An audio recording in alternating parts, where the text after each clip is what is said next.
Welcome to the Canadian Beef Cattle Podcast, presented by the Beef Cattle Research Council. The most popular content from beefresearch.ca, available on the go. Are you interested in hearing more beef cattle content? We encourage you to listen to the Beef Cattle Health and Nutrition Podcast, hosted by Dr. John Campbell. This informative podcast features interviews with veterinarians, nutritionists, and researchers on topics related to beef cattle production in Canada. You can subscribe on your favorite podcast streaming platform or find the link to all the episodes at beefresearch.ca/podcasts. This episode features the BCRC Science Director, Dr. Reynold Bergen. Hi there, I'm Reynold. This Research on the Record article originally appeared in the March 2024 issue of Canadian Cattleman magazine, and it's been reposted on the beefresearch.ca site with the publisher's permission. And today I'm going to talk about how our producer survey helps checkoff dollars go farther and helps support consumer confidence. So in January, we talked about the Canadian Cow-Calf survey that the Beef Cattle Research Council is running to help focus our research priorities and extension efforts. But the information that we get from that survey also helps us to do two other things. It helps us demonstrate the value of industry-funded research to government funders, and it helps us to support efforts to improve consumer confidence. So here's how that works. The government angle is important because the BCRC stretches the research portion of your Canadian beef cattle checkoff dollar as far as we can. And we do that by matching each checkoff dollar with one or more government research dollars. And you'll often hear us talking about leveraging your checkoff dollars. And that's what we mean when we say leverage. It means that we're matching your checkoff dollars to make them go farther. But anyway, governments are much more likely to co-fund our projects when they have confidence that industry will use the results of the research when it makes sense to do so. The consumer confidence angle is important because consumers enjoy beef. They just don't want to feel guilty about enjoying it. Now, there are groups out there that try to reduce or eliminate beef consumption by undermining consumer confidence. And these days, the whole cows produce greenhouse gases is a pretty prominent guilt strategy that groups use to discourage meat consumption. But animal welfare concerns, so things like the pain that calves experience during castration, are also popular anti-beef tactics. Now, all beef producers understand that castrating bull calves early in life heads off worse welfare problems down the road. So things like fighting and injury and unwanted pregnancies. But castration is painful no matter when or how you do it. Surgical castration is mostly acute pain. Acute means that it hurts a lot during and immediately after the surgery. The longer term pain, so the chronic pain, that diminishes as the wound heals.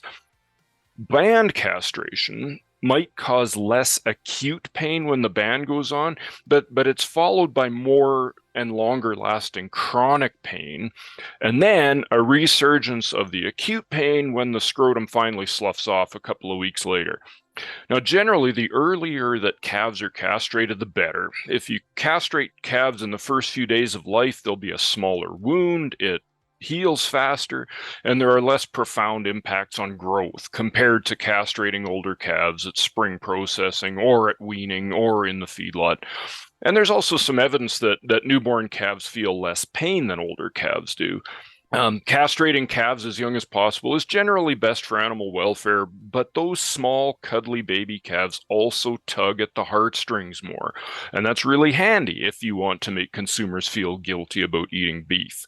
Now, there wasn't much that producers could do to practically deal with castration pain until recently. Injectable meloxicam only got approved for use in Canadian cattle a couple of years ago.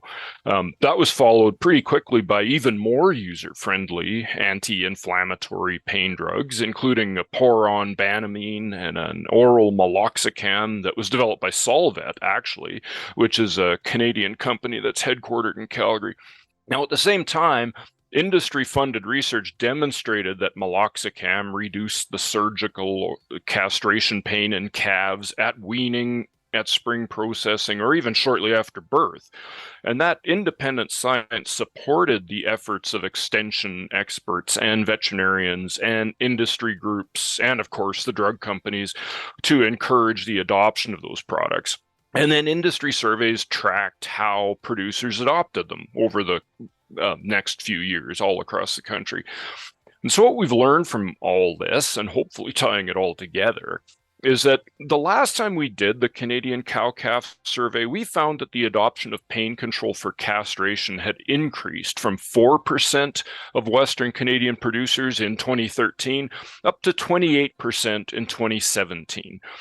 Adoption had reached similar levels in Ontario. It was around 26%, but it was somewhat slower in Atlantic Canada at 10%. We've used that information. We've used that example to demonstrate to government funders that Canadian beef producers are clearly willing to modify long-standing traditions and adopt new practices that are supported by science.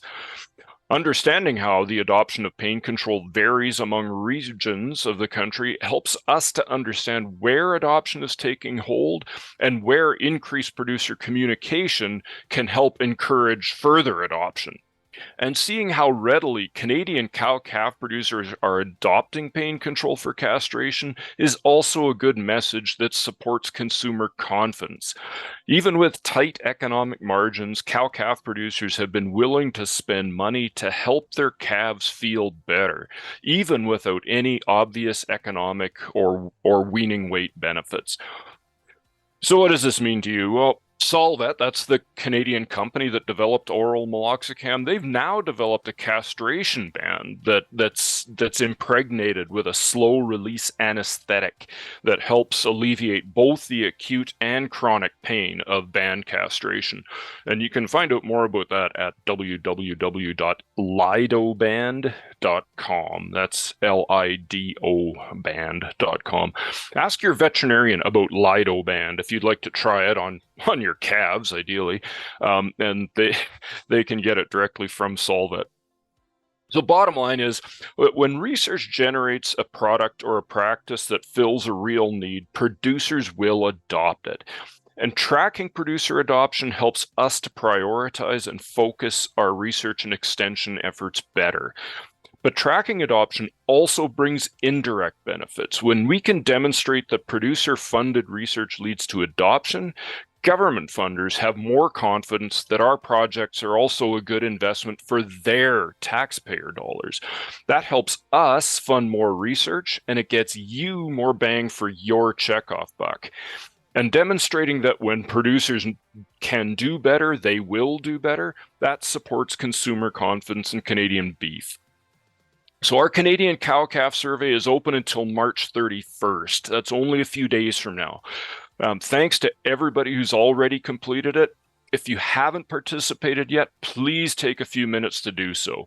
The more responses we get, the better we'll be able to refine our research and producer extension efforts so that we can help you and our industry function more effectively. And you can find that survey at www.beefresearch.ca/survey.